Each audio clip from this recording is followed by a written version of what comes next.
Great. So welcome to our most up-to-date 20 questions with Ola. You are a good friend. You work for Taube. You are born and raised in Warsaw. You're also a genealogist at at the Emanuel Ringelblum archive in Warsaw, which we visited. You're also a March of the Living Educator, which is where we met probably some 7 years ago now, I think, maybe 6 years ago. And you are somebody who's deeply involved in your Warsaw community at Ec Chaim Kehilla, and you're also currently working on a thesis at the Polish Academy of Science on Ringelblum's archive. We need to get into this question, into one of our questions, who Ringelblum was and who the Shomrei Shabbos were, Oneg Shabbos were, sorry. But Ola, you're very, very welcome, and it's delightful to welcome you to our 20 questions, which is trying to highlight and showcase young voices in our community. And I want to kick off with our 20 questions, just to ask you to tell us a little bit about who you are. So first of all, not so young anymore, but thank you for having me. Young looking. Yeah, yeah. It's because it's darkish and it's evening here. I mean, in London too. Okay, what was the question? Tell us a bit about who you are. So I'm Ola, Aleksandra, to be honest. My real name is Aleksandra. Everyone calls me Ola or Olinka. As you said, I was born and raised in Warsaw, Poland. I work at the Taube Centre and also at the Emanuel Ringelblum Jewish Historical Institute, which is not only the archive, but also other departments, among them genealogy department, where I work since 2011 now. I love books, cats, and I'm dreaming about moving to some, I don't know, forest with 2 people around me and a lot of cats and dogs. This is my stage now. I mean, the stage I'm on now, because I'm under quarantine. It's almost the end, but 3 days left. I had to stay 17 days at home. So I don't have really big flat and no garden. So it's hard. And you were telling us that your phone, before we started, your phone is on and that you have to take phone calls from the authorities who are checking up on you. You're still inside after 17 days. Yes, there is an application when I have to make 2 selfies, sometimes 3 selfies per day, just to check in. Hopefully they won't call me, but I have to be, because I don't know what will happen if I won't take a picture, but you have to be careful. So yeah, I'm sorry if during the meeting I will take a selfie. It's not like I like the selfies. So. Tell us a little bit about growing up in Warsaw and a little bit of your story and how you got to where you are today. To be honest, I mean, growing up in Warsaw was, I don't have any comparison, because I grew up only in Warsaw. But for me, it was perfect. I was born in the middle of 80s, 85 to be exact. Now you know my age. 1, 2, 3, 4, 5, 36 this year, September 11. I was growing up in the 90s in a normal, let's say not normal family. My family is not like, they have some issues, but I was a very happy kid going to music school and like a regular school. No Jewish education, no nothing like this. Also no, which is unique for Poland, no Catholic either. No, on Christmas, for example, we go for a ski or something like this. So it was like this was kind of something different, but I was a happy kid surrounded by dogs and cats and my sister. Of course I had some issues, but we have only 40 minutes, so I will. We can't get into everything. But tell us a little bit about this, I guess, this split between being Jewish but also Polish, and how that featured into your upbringing and perhaps the story of your family that you have then learnt as you grew older. I mean, there was no being Jewish when I was growing up for me. I mean, it wasn't like, oh, we are Jewish. We have Jewish roots. This is what my mom always says, like, yeah, your grandma and your grandfather, yeah, something, but you know, sometimes sometimes people have those stories because of the war, but in Poland, everyone has a story with war. Oh, someone fought in this uprising, that uprising, went to this camp or that camp. So it wasn't unusual. And I remember that there was this kind of, I don't want to say Yiddishkeit because it wasn't Yiddish, but like, you know, like surrounded by Jewish authors or something like this. But then when you think it's like it's the Jewish authors, the Polish Jewish authors are present not only in Jewish homes in Poland, they are present in regular houses, non-Jewish houses. So I actually always was interested somehow in Jewishness, but it was like I can't be Jewish because we don't laugh, but I always see Jew as a stereotype a bit. So you have to have, you know, payas and like you have to be Orthodox, you have to keep kosher, you have to do this, that. So of course I know that, for example, Natalie Portman is Jewish, but it's like, what does it mean she's Jewish? Or like some other actors, because this is very interesting because my mom always pointed out that, oh, she's Jewish. Oh, yeah, she's Jewish. Her family is from Białystok. Oh, yes, she's Jewish. Her family is from Lodz or Łódź or something.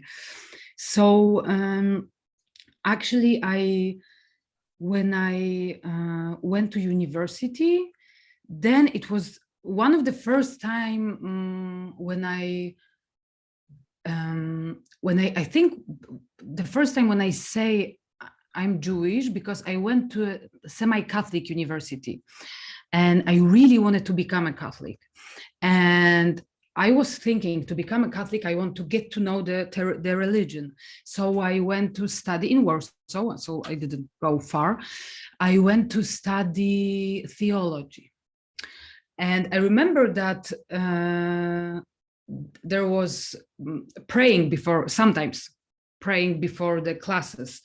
So I stood up, but I was like, you know, I wanted to do it, but like also I wanted to be, you know, didn't want to offend anyone. And I had a conversation with one of the priests, and I told him that I'm not Catholic. I want to become a Catholic. And he said like, oh, you don't have to do this. It's okay. And I actually graduated from Catholic theology. I spent 5 years there, but I met my tutor, my professor, who was Jewish, but like also she said like, oh yes, I have Jewish roots. She didn't say I'm Jewish, but like she was Jewish. And she said something like, you have to do something with this Jewish thing you have. Go maybe to some, you know, because if you grew up in a non-religious house, going to shul, going to synagogue, it's not an option because you have to do something you don't understand. So she suggested to go to the Emanuel Ringelblum Jewish Circle Institute and go for like some kind of internship or something like this. So I begged them for like 3 or 4 years. Oh, I should mention in the meantime, I decided that I don't want to be a Catholic. But I begged them for like, I think 2 or 3 years, and they hired me. I mean, they hired me, but they didn't pay me for like, because this was like an internship. And then I met Helis. Helis still is my boss at the Taube Centre. And she was the one who opened up like a Jewish world in Poland to me, like a living Jewish world. And yeah, I know this was a long answer. It's a long answer, but it details, I guess, some of the complexity of what it is to then arrive at a place where you today call yourself a Jew, which is a journey, and belong to a synagogue, which is also, we're not here to pat you on the back, but to be interested in the journey that you've been on. Sorry, just one. It's, for example, being in shul, in synagogue. It's not easy for my mom, for example, because she was so proud to be to raise secular girl, like a secular young woman, that for her this was like a, why you want to pray? Because for someone was sick, and I said, like, you know what, I will. What is the name of his mother? And my mom, why you ask? And this is the tricky part, that it's sometimes it's not easy, even though you have your family with you, because you have to bring the family to this journey. You are somehow a little bit alone. You know what I mean? I mean, you probably don't know what I mean, but you know what I wanted to say. Yeah, I think I follow. I mean, I guess for those listening along, there's also a part of this story where Soviet culture and secular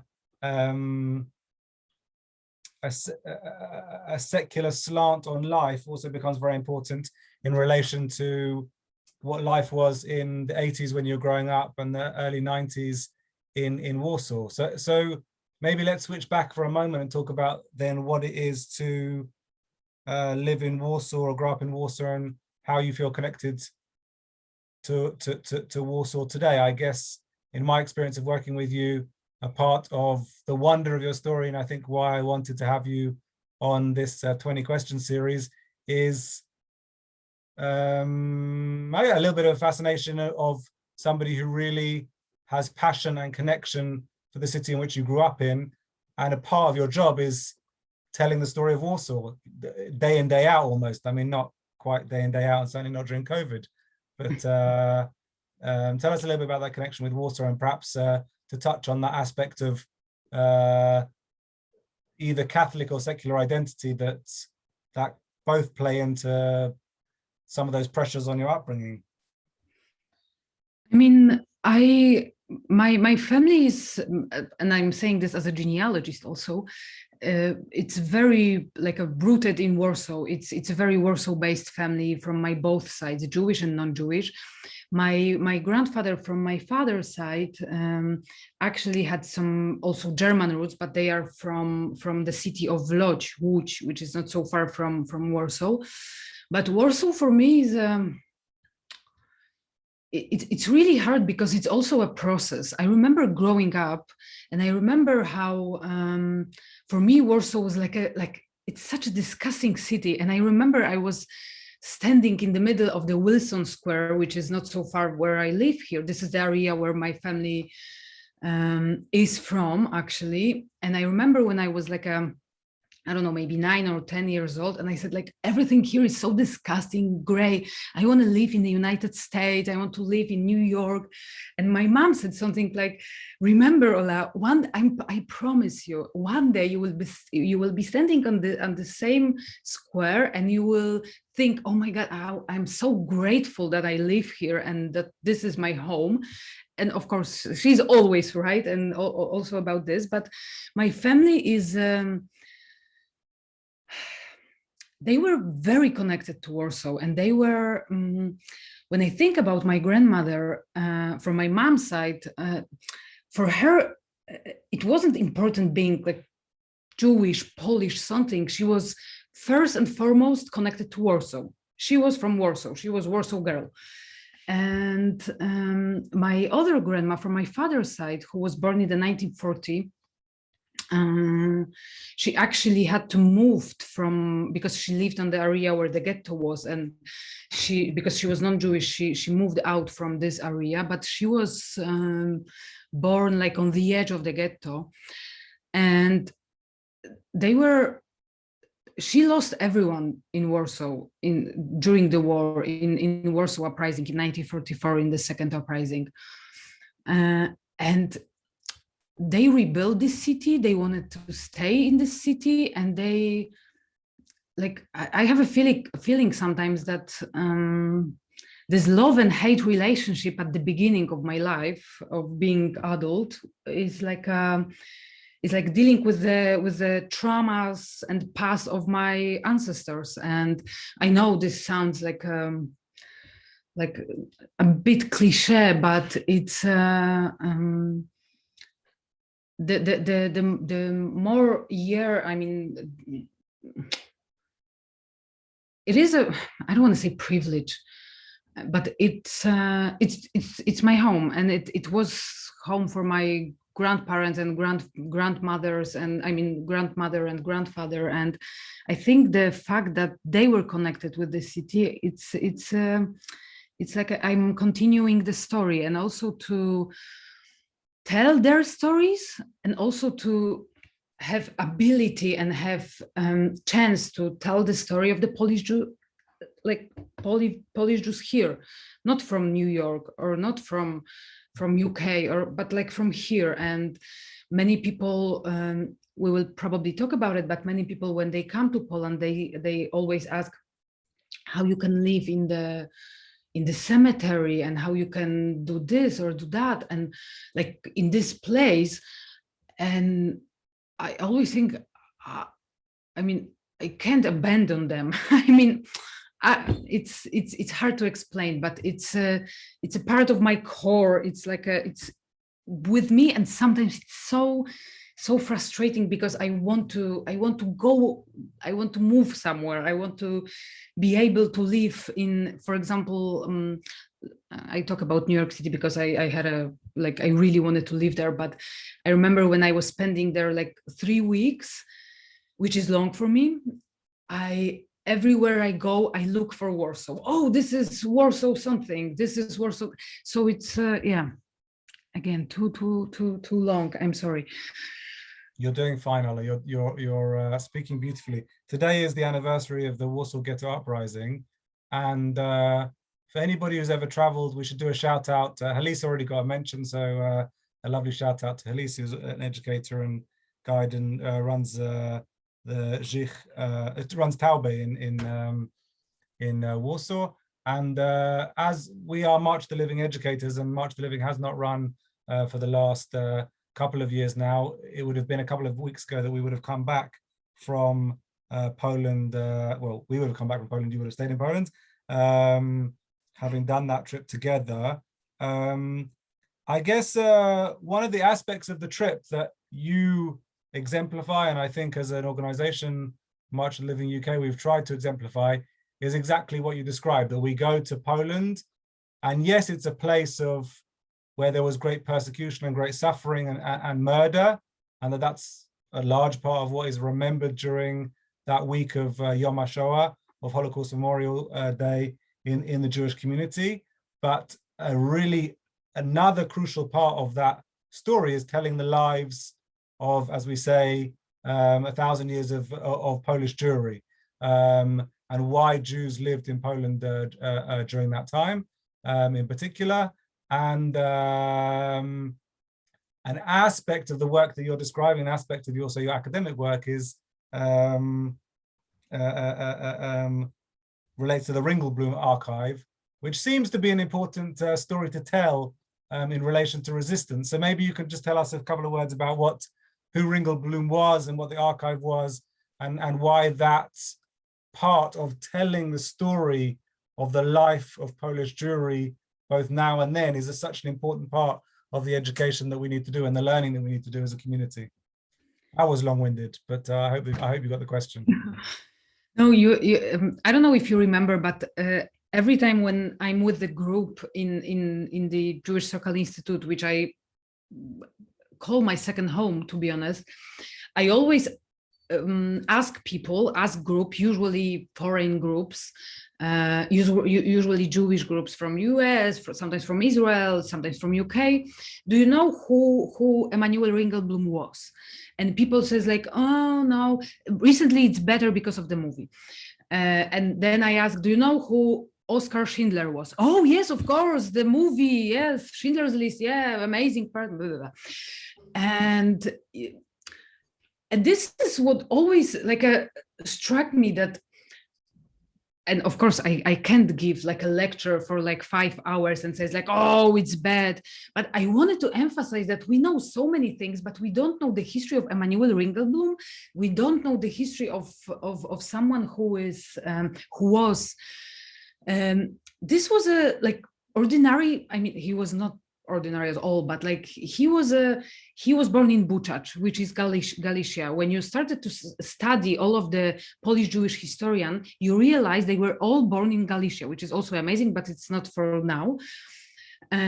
He studied at the University of Warsaw. He works for JDC. He works for IWO, for Yiddish Institute, academic institution, in the branch in Warsaw, not in Vilnius, because IWO was established in Vilnius, which back then was Poland. Now it's Lithuania.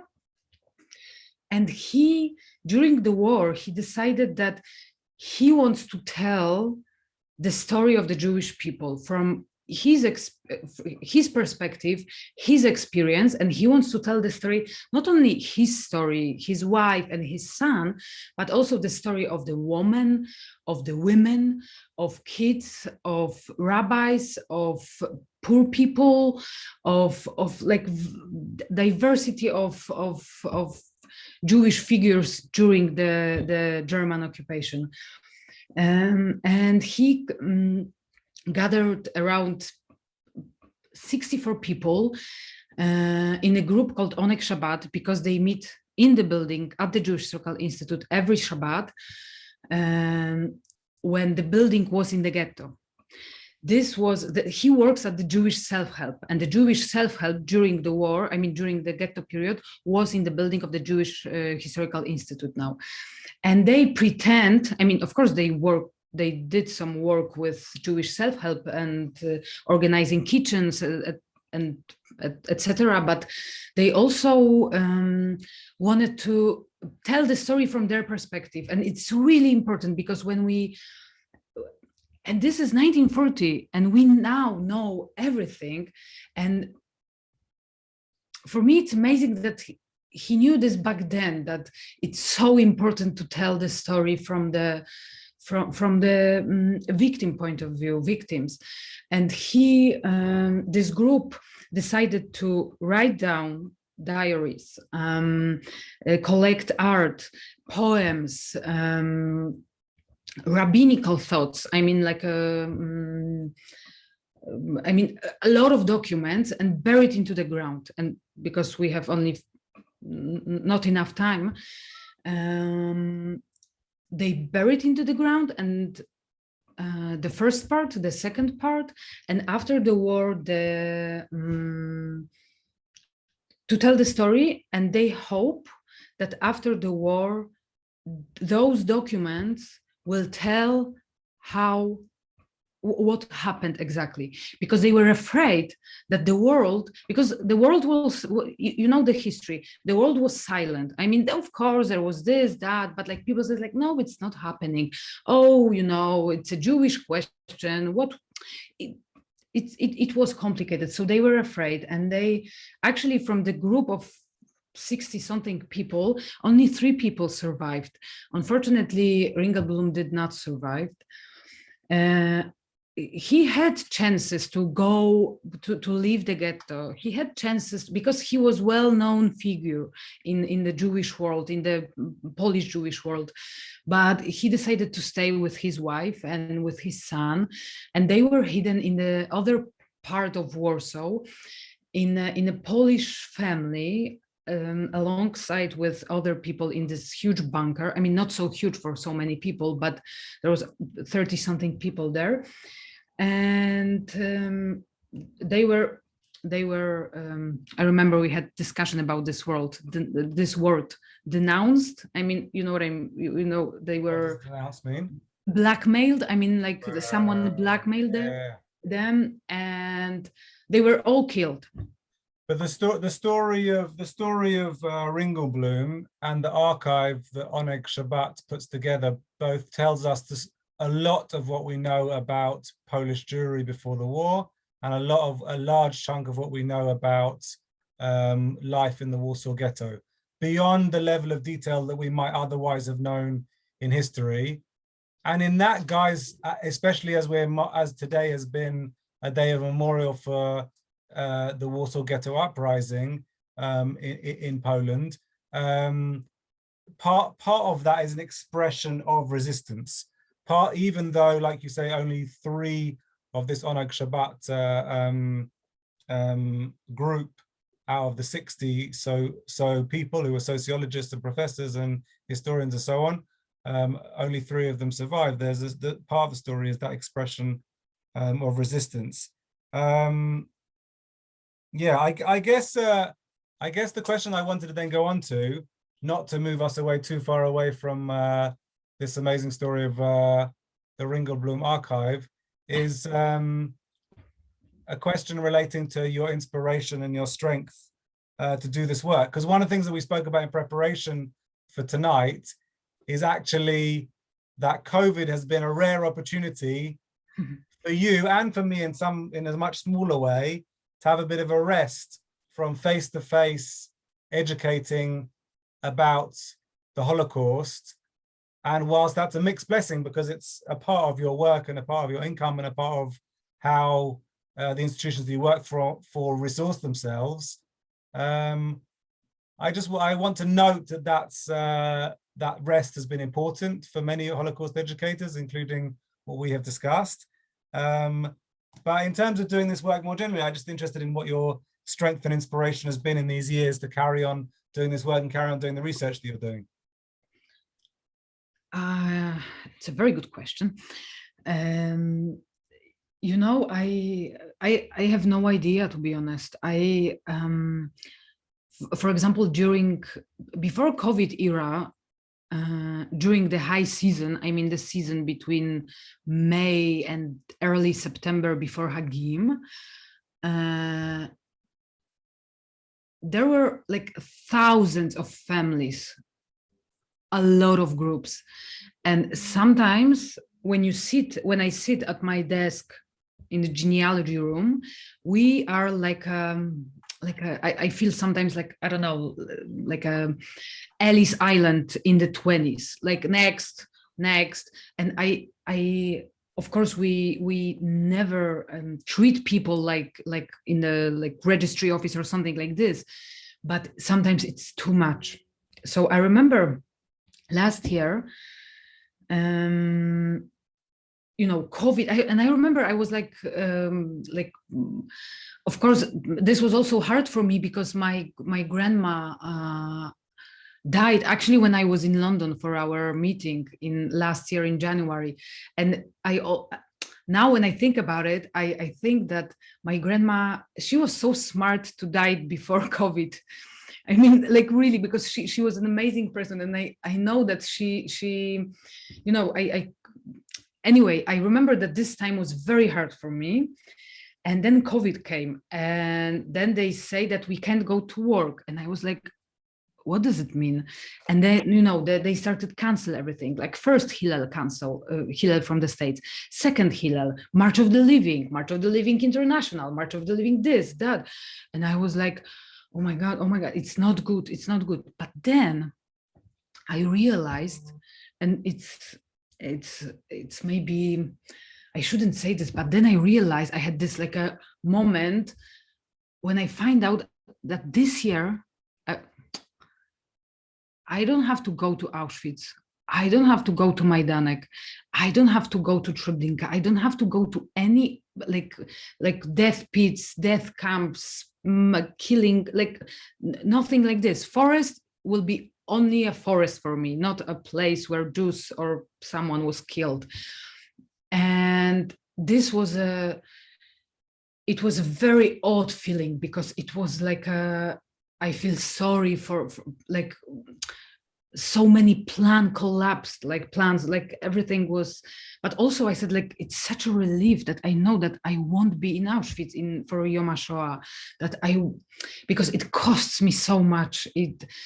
And the strength, I think it's from the people, from the people, from the groups, from the families, but also, I don't know, I have this, not only me, but I think like majority of the Polish Jews I know, they have this kind of mission that we have to continue something, we have to prove something, we have to, it's not like you can skip Shaharit on Saturday, because who will come to shul if you won't show up? They need minyan. Or so it's not like I have to force myself, but I know I have a huge responsibility on my shoulders. And not only me, I like really I do believe that like majority of the people I know, they think like this, that sometimes they are so tired of talking about living in the cemetery, going here, talking about the anti-Semitism. They just want to be like a young or youngish person and just have fun. But I know that this kind of a mission is really important. It's like a, yeah. The educating that you're doing is super important, and I appreciate the work that you do and the people who you work with, all of the work that goes on both at Zich and at Taube. But I guess on some level, we like, when we speak to you, we're like lifting the curtain a little bit and seeing what happens behind the scenes. And behind the scenes, there is a toll that's taken on Polish community, and particularly on Polish Jewish community. We only have time for a couple more questions, but tell us a little bit, just a couple of words about your own Jewish community at Ec Chaim, and your experience of this resurgence of Jewish life in Poland that's happening right now. It's one of the fastest growing Jewish communities in Europe, and I'd love to hear a couple of words about your experience of being in that community. You know, I remember that my grandmother, from my mom's side, she asked me once, like, take me to your synagogue. I mean, I want to say shul, but she would say synagogue, and it also tells you something. But take me to your synagogue. I want to see how the synagogue looks like. And before the war, there was around 400 shtibels only in Warsaw. Not many huge synagogue. There was one big, beautiful synagogue. But in my grandmother's eyes, synagogue would be like a church, but like with some other, things. And I remember that I showed her my synagogue, which is not the main synagogue, but it's traditional but progressive. It's reform, and it's in the apartment, in a big apartment, but looks rather like a shtibel. And I remember her face, and she was like, "This is the synagogue," and she was like almost embarrassed that I took her to this place, and she said like, "Oh, okay, nice. Well, I want to go." And at first, when you come to Ec Chaim, you might think, oh, okay, it's nice. But really, I mean, trust me, the moment when you are with those people, when you talk about something, when you pray, for example, we renovated shul during the first lockdown or second lockdown, I don't remember which lockdown, and you have so many people who wanted to, again, not so many people, but we very often we says like, oh, every person matters, every person has a name, every person this, but in terms of living Polish Jews, we said like, oh, it's insignificant Jewish community. There are like maybe 1,000 people in the Warsaw community registered. What's 1,000? You have 1,000 people. It's a huge crowd. It's amazing. It's like, for me to like, you have 1,000 Jews. I mean, you have more Jews, of course, but like you have 1,000 people who says like, I want to belong to a Jewish community in Warsaw. I mean, this is like a miracle. I mean, of course, you never, I mean, not never, you can, but it's not possible to compare with the pre-war Warsaw community, but I see us in their faces, in the pre-war Jewish faces. Like really, I see my friend Agata, I see my friend Anya, and I think it's really beautiful. And I remember one of my friend who is actually, he's from London, and he said that he went to Kabbalat Shabbat, and at the beginning he was like, oh, nice, looks like Ukraine in the 90s. And then he said that this was one of the most beautiful experience he had, because I don't know, there is something magical. Even yeah, it is beautiful. I guess a part of the story that you bring to the table is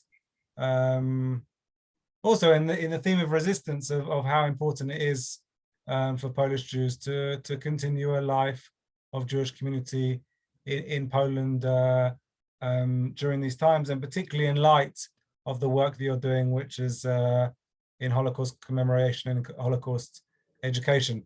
We have time for just one more question, and we have to finish in just another couple of minutes, which is to say, is there one inspire teaching or a piece of wisdom that inspires you and that holds you at the moment, perhaps something that gives you strength, particularly at this time of finishing several weeks of lockdown? And then we will offer you just the last question to say how we can be in touch with you, and offer you wishes of goodbye. I don't think there is only one. I think that during the lockdown, first, second, third, and like, I don't remember which one, it's I told you that today we had a bit of Hevruta session during our staff meeting, and I talked about this because I remember our first online Kabbalat Shabbat, and because of the noise, the rabbi decided to switch off the voices. I mean, to hear only yourself and the rabbi.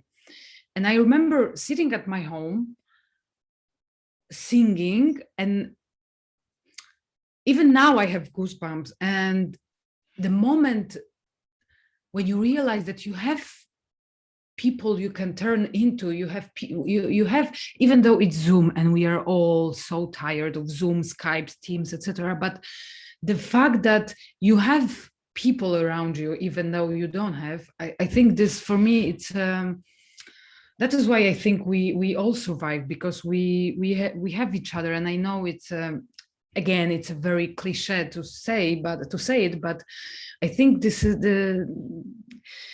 Remember, I told you, well, last thing I told you during the preparation. I mean, when we talked last week, I told you about the interview I read with Hellis 25,000 years ago, and Hellis said something like in this interview that you can't be Jewish alone. And during the COVID, I realized that I am alone. Like, this was the second Pesach, like only me, because my partner, who is amazing person, but like, he's just not interested, and I don't want to force him. For him, being religious is like, for me, I don't know what, like something like it's, and he cares, but like he said, like, I don't get it. I just don't get it. And so you can be Jewish alone, but also, actually you can. I mean, because at the end of the day, you have a family. I mean, there is family. I mean, there are on the other side of the, like screen, but they are. So the story of COVID has been that, as we've discussed, that interplay between feeling very connected and also feeling alone at times. And one of the silver linings for me has been the opportunity to connect with different people who I might otherwise not have during this time, and yourself included, that this has been, we've had some time to prepare together and to talk and catch up, and then also had an opportunity to share some of your story with the world beyond this Zoom room. And with having said that, I just wanted to really say thank you, Ola, for being with us this evening to share a little bit of your story a little bit of your wisdom in relation to Warsaw and Holocaust education and Warsaw, the Remembrance Day for the Warsaw Ghetto Uprising, which is today. What's a good way to stay in contact with you? How can we find you? I mean, of course, there is, like, you can find me in Warsaw, so you can come, and I will be probably at the Jewish Circle Institute. But also, like, you know, I'm basically everywhere. You can contact me if someone would be interested in genealogy research. We are, like, on the Jewish Circle Institute website. There is a bookmark called Genealogy. Actually, we prefer to call it family history, but this is for another interview. And like Facebook, email, like. Right. So we'll make your contact details available and link that part of the story up. And we look forward to seeing you again soon, learning with you in Warsaw, learning with you online, and carrying on to learn together. Thank you for being with us. Hope it's a good week. Thank you, Rabbi Oliver, for having me. Thank you so much. Always a pleasure.